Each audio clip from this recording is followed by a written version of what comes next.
அன்பு நண்பர்களே, அனைவருக்கும் அன்னை சமையல் உமாவின் அன்பான வணக்கங்கள்.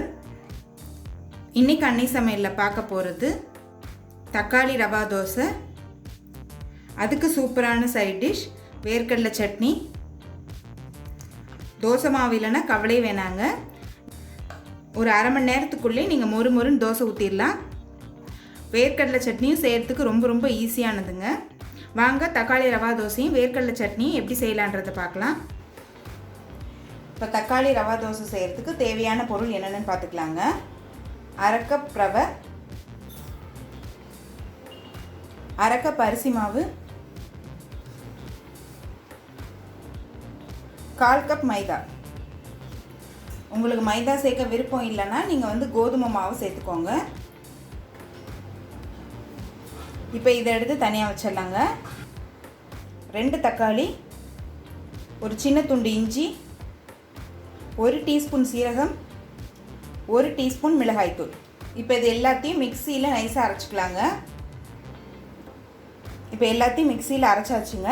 இப்போ நம்ம அரைச்சி வச்சுருக்க விழுதை இதில் சேர்த்துக்கலாம். இப்போ 1/2 கப் தண்ணி சேர்த்துக்கலாங்க.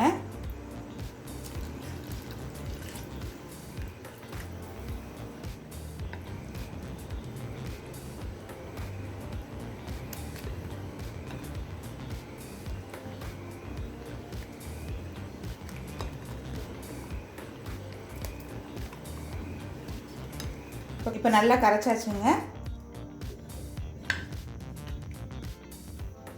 தேவையான அளவு உப்பு, பொடியாக நறுக்குன ஒரு வெங்காயம், பொடியாக நறுக்குன ஒரு பச்சை மிளகாய், கொஞ்சம் கருவேப்பிலை, கொஞ்சம் கொத்தமல்லி. மாவு இன்னும் திக்காக தாங்க இருக்குது. இன்னும் ஒரு அரை கப் தண்ணி சேர்த்துக்கலாம்.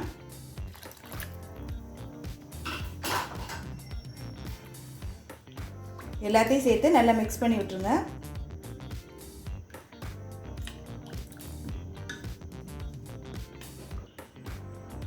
இப்போ இது ஒரு 20 நிமிஷம் நல்லா ஊறட்டுங்க. இப்போ 20 நிமிஷம் ஆயிடுச்சுங்க. ரவை பார்த்தீங்கன்னா நல்லா ஊறி இருக்கு. இப்போ மாவு ரெடி ஆகிடுச்சு. தக்காளி ரவா தோசை ஊற்ற ஆரம்பிச்சிடலாம். இப்போ கல் நல்லா சூடாகிடுச்சுங்க. நம்ம தக்காளி ரவா தோசை ஊற்றிடலாம்.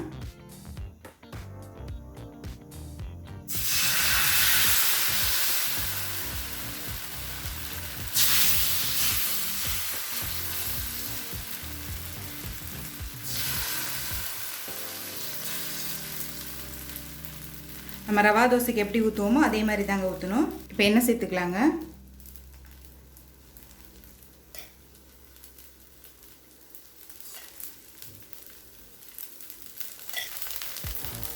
ஸ்டவ்வை மீடியம் ஃப்ளேம்லேயே வச்சுருங்க.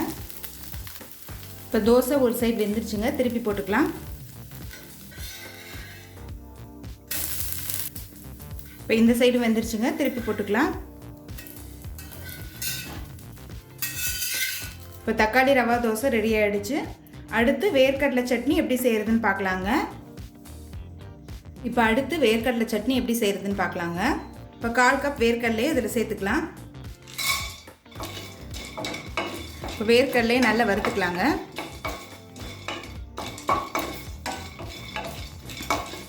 நீங்கள் வறுத்த வேர்க்கடலை வச்சுருந்தீங்கன்னா இது செய்ய தேவையில்லை. வேர்க்கடலை நல்ல கலர் மாறுற வரைக்கும் வறுக்கணும். இப்போ வேர்க்கடலை நல்லா வறுத்தாச்சுங்க. இப்போ இதை எடுத்து தனியாக வச்சிடலாம். இப்போ கடாயில் கொஞ்சமாக எண்ணெய் சேர்த்துக்கலாம். இப்போ 4 பச்சை மிளகாய் சேர்த்துக்கலாங்க. இப்போ பச்சை மிளகாயை நல்லா வதக்கிக்கலாம். பச்சை மிளகாய் இது மாதிரி வதக்கிட்டு அரைச்சிங்கன்னா டேஸ்ட் ரொம்ப நல்லாயிருக்குங்க. ரொம்ப வதக்கணும்னு அவசியம் இல்லை. இந்த மேலே பார்த்தீங்கன்னா வெள்ளை வெள்ளையாக இருக்கு இல்லையா, இந்த அளவுக்கு வதக்கினா போதும். அடுத்தது ஒரு சின்ன துண்டு இஞ்சி, இஞ்சியையும் ஒரு வதக்கிக்கலாங்க. 1/4 கப் தேங்காய் துருவல். நான் தேங்காயை வதக்க போகிறதில்ல, அளவுக்காக மட்டும்தான் காட்டுறேன். கொஞ்சம் புளி, தேவையான அளவு உப்பு. இதெல்லாம் கொஞ்சம் நேரம் ஆறின பிறகு வறுத்த வேர்க்கடலையோட தேவையான அளவு தண்ணி சேர்த்து மிக்சியில் நைஸாக அரைச்சிக்கலாங்க. இப்போ மிக்சியில் எல்லாத்தையும் அரைச்சாச்சுங்க. இப்போ சட்னியை கடுகு உளுந்து கருவேப்பிலை போட்டு தாளிச்சிடலாம். இப்போ வேர்க்கடலை சட்னி ரெடி ஆகிடுச்சுங்க. தக்காளி ரவா தோசை கூட சர்வ் பண்ணிடலாம். இப்போ சுவையான தக்காளி ரவா தோசை ரெடி ஆகிடுச்சுங்க. அதுக்கு சூப்பரான சைட் டிஷ் வேர்க்கடலை சட்னியும் ரெடி ஆகிடுச்சு. ரெசிபியை ட்ரை பண்ணி பாருங்கள், கண்டிப்பாக உங்களுக்கே பிடிக்கும். ரெசிபி பிடிச்சிருந்ததுன்னா வீடியோவை லைக் பண்ணுங்கள், கமெண்ட் பண்ணுங்கள், ஷேர் பண்ணுங்கள். இது வரைக்கும் அன்னை சமையல் சேனலை சப்ஸ்கிரைப் பண்ணலன்னா சப்ஸ்கிரைப் பண்ணுங்கள். தேங்க்யூ.